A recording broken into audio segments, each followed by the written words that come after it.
그 스위스 호텔 학교를 처음 봤을 때 그 느낌이 어땠어요? 왜냐면 이게 일반 대학은 공부만 하는 구조잖아요. 네네네. 근데 스위스 호텔 학교 같은 경우에는 이게 막 실습도 되게 많으면서 그 다음에 every second semester 인턴십이잖아요. 네. 이제 그런 구조를 이제 막 또 자사고 얘기가 나왔지만 자사고 나온 친구가 받아들이기는 어땠어요? 일단 저는 굉장히 일단 제가 스위스 호텔 학교는 제가 학교 팜플렛이 되게 이뻤어요.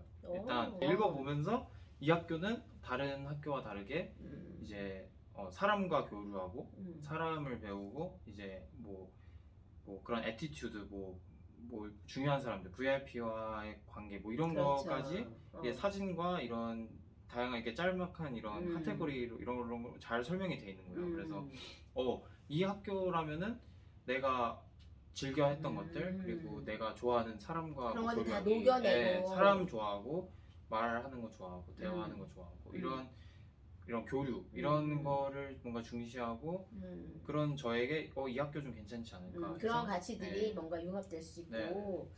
맞아요. 그렇게 해서 그렇구나. 관심을 가지게 됐어요. 근데 부모님은 뭐라고 해요? 네. 처음에는 저희가 이 분야에 대해서 전혀 몰랐고 이제 아는 사람도 거의 없기 때문에 이 팜플렛을 보고 이 시스템에 대해서 봤을 때 좀 충격이 왔어요. 사실 이 학교의 커리큘럼을 살펴보니까 인턴십도 포함이 돼 있고 그러니까 실제로 살결로 느끼고 배울 수 있고 약간 요런 활동들이 learning by doing. 네. 맞아요. 하잖아요.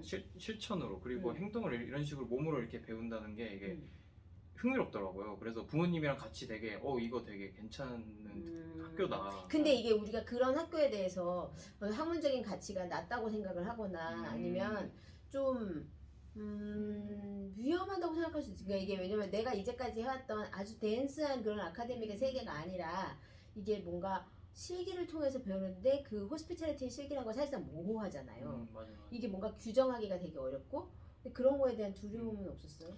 일단 우리나라가 사실 기술이나 이런 실무적인 걸 관련해서 이제 아카데믹한 거보다 조금 수준이 낮지 않나 이런 약간 스테레오타입이 있거든요.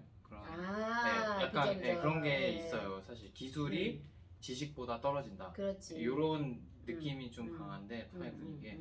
근데 이 호스피탈리티 이 사람과 대화하는 법 이런 거는 이제 그런 차원의 기술을 넘어서 이제 우리가 항상 쓰는 것 이런 학술적이고 전문적인 거는 사실 일상생활에서 엄청 많이 쓰이진 않잖아요. 그쵸, 사실. 그쵸. 근데 이거는 이제 사람과 교류하고 사람과 대화하고 이런 그리고 애티튜드 이런 것까지 다 포함되어 있다 보니까 이런 게 진짜 우리에게 필요한 교육이 아닐까. 근데 그런 거를 애들이 잘 모르는데. 그쵸, 잘 모르죠. 그래서 아버님 사업하시는 거 아니에요?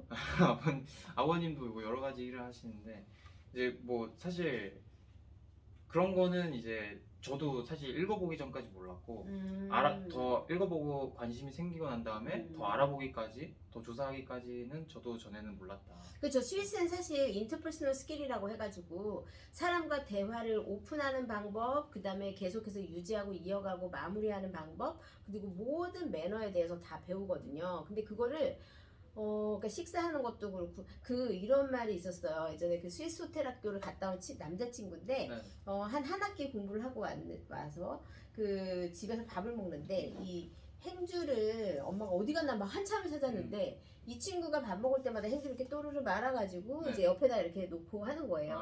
이제 그렇게 하는 거, 그 다음에 펑츄얼리티라고 해가지고 항상 온 타임에 도착하는 거, 이러한 바른 하루 중에 모든 생활을 다 이제 사실은 하스피탈리티 매니지먼트 안에서는 인적 기술이라고 부르긴 하거든요. 근데 그거를 그거를 고등학생들이 특히 또 한국 사람들도 모르는 사람들이 사실 많고, 그쵸.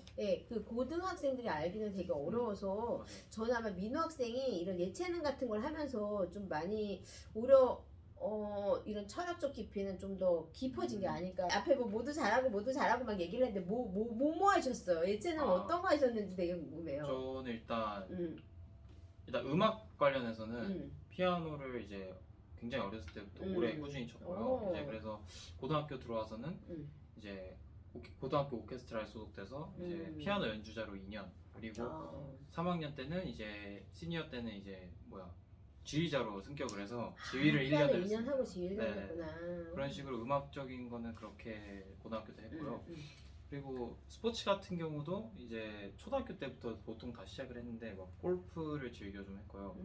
그리고 몸을 또 단련하기 위해서 좀 과격한 스포츠, 이제 주짓수 같은 그런 마셜 아츠, 그러니까 무술 같은 거를 좀 연말을 또 하기도 했습니다. 아, 그러면 이제 우리가 너무 예체능 얘기만 하니까 이 친구가 마치 예체능을 한 것처럼 그렇게 느껴지다 보니까 공부 쪽도 사람들이 많이 궁금해하실 것 같아요.